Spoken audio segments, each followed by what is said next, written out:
We began working on the show in January. We worked on the show for 3 months, and I brought in a Dr. Seuss book that I love called If I Ran the Circus, and we read together with each of the groups. We would read the first kind of 5, 6, 7, 8 pages, and then we looked at all the language and the words in that, and we used that. We did lots of exercises together, taking different of the circus skills that we do in our circus club and finding all the different kind of ways of rhyming and looking at the way Dr. Seuss sometimes made up words to make the rhymes.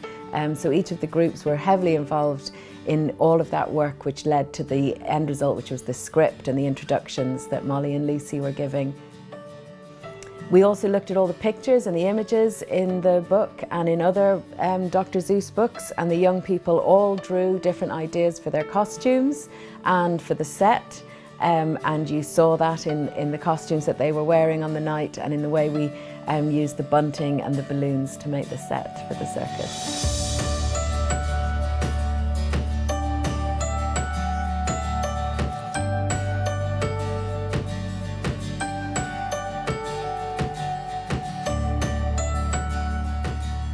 Absolutely fantastic. It was just amazing. Just to see it all come together, the action, the energy, it was brilliant. The show was super. My daughter was in the show.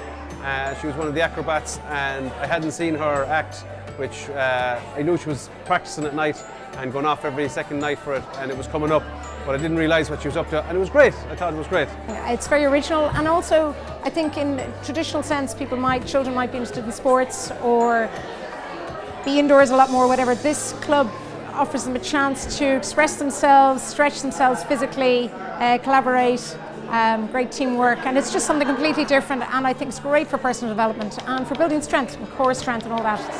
It's a huge amount going on in the circus, not to mention all the skills.